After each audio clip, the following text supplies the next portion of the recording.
This is a technological showcase set in the world of The Witcher 4. What you just saw and are going to see now is running on a standard PlayStation 5 at 60 FPS with ray tracing. So in the game, you'll be playing as Ciri, a professional monster slayer, a witcher. She explores the world and hunts down monsters for coin. The region we are in is called Kovir, and you'll get to explore it in a game. Right now, Ciri is investigating a monster, and after gathering new clues, she is heading back to a nearby village.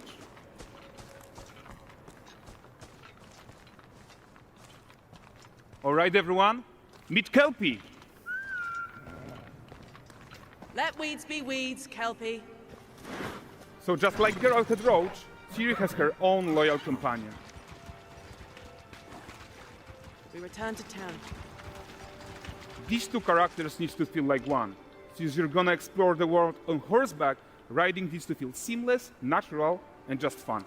Yeah, and to support that, we're introducing multi-character motion matching in Unreal. So Ciri and Kelpie, they're perfectly synchronized when mounting from any angle and speed. And we also support root motion movement on Kelpie, so controlling her feels realistic and grounded. And there are also some really nice improvements to our Unreal Chaos Flesh Solver and these machine-learned deformations.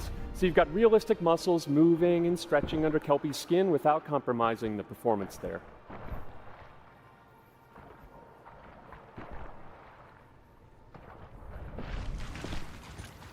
So let's leave Ciri behind for a second and talk about the world itself. So much of the Witcher world is natural, organic, especially Kovir with its dense forest and wild nature. Yeah, and wild nature is hard. And with nanite geometry, we've freed artists from so many of their old constraints. But we don't want to rest until everything we do in Unreal has that same spirit of freedom. There's always more work to do. And Foliage is a huge piece of that puzzle. So we are excited to introduce nanite foliage. And in order to achieve gorgeous foliage density everywhere, while still being memory efficient, fast to render, we believe that a new idea was needed.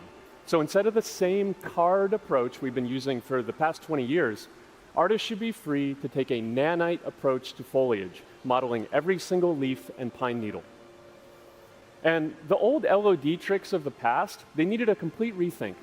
And in their place, it's a new adaptive voxel representation in nanite. It's volumetric, it's fully 3D, it is super fast to render. And these dense clusters of triangles turn into these cubes, which at a distance, they're no larger than a pixel, and they react to the changing light of our dynamic sun and our shadows, and they allow artists to render whatever amount of foliage is needed to achieve their vision without compromise. And no compromise means how ambitious we are when it comes to bringing our vision to life with incredible visuals. But more than that, together with Epic, we created faster way to load the world. We can now bring in more content more quickly for the smoothest possible experience as we fly down to catch up with Ciri.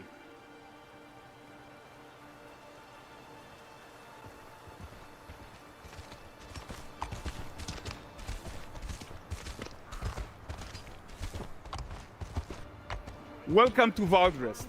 So Valdrest is a port town, a hub for fishing, trade, and mining. It's one of those places where you can meet shady characters or overhear gossip from other lands. It's also where Ciri took on her current contract. High-tech, let's leave Kelpie here and explore the marketplace and food. I'm so excited we can finally show you some of this stuff. Let's see what Valdrest has to offer. Not her again. Not even at the land Exeter Fair! Now, 9 gazes while I present him with a fish. For the furry rascal will often wink, and the fair's weight grants good fortune. For this feat,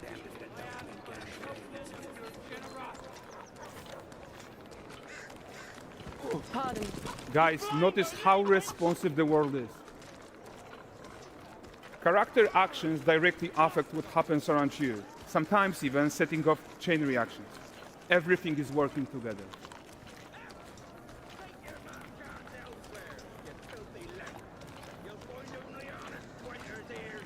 Oh, look at this poor gentleman being taught how to fly by an angry innkeeper. That's what happens when you cheat at Gwent. Last of it, is it?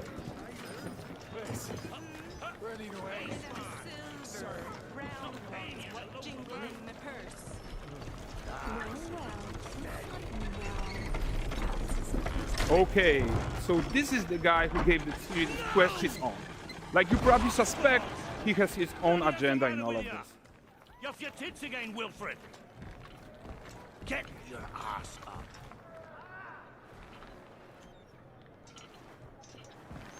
A typical day's toil. Who in? With Churres. What news of my wagons?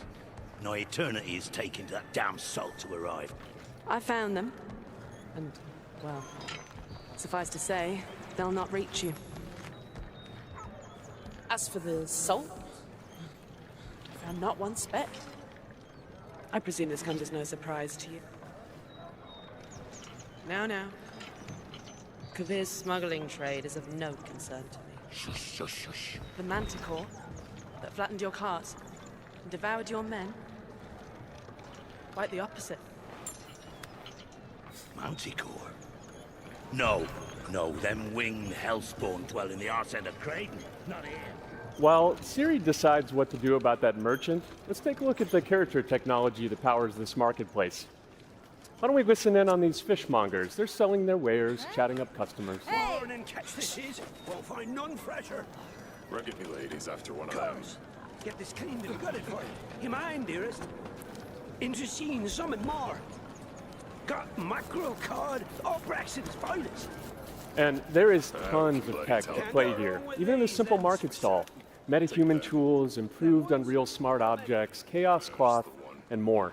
Yeah, and all of this exists to make sure that the gap in quality between Siri and NPCs is as small as possible. Yeah, and closing that gap, it's not just about fidelity, right, but also authenticity. They should react to changes in the world around them. But the prisoner in pillory isn't exciting enough for Valdrest. Let's grab everyone's attention with a circus.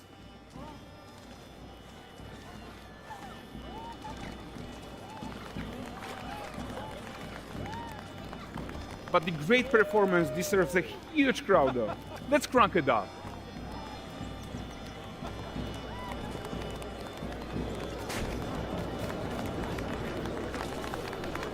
So you are seeing tons of optimizations here to many of Unreal systems, including an entirely new Unreal animation framework, allowing us to fit easily in our 60 FPS budget, not just in rendering, but also with room to spare on the game thread. Over 300 animated skeletal mesh agents all going about their business.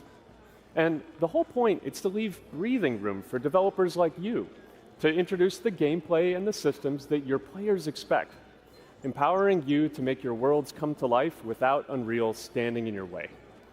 You are right, and that's the open world RPG that we're making. But before we wrap up, how about one final check-in with Siri?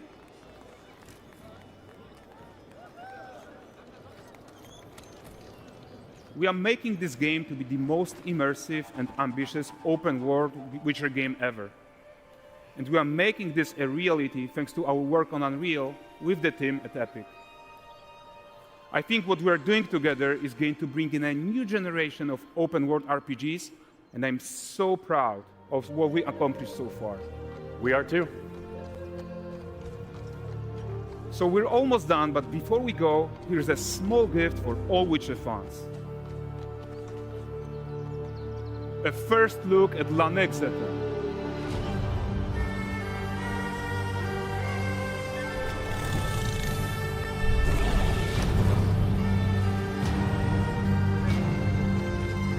Onward, Kelpie.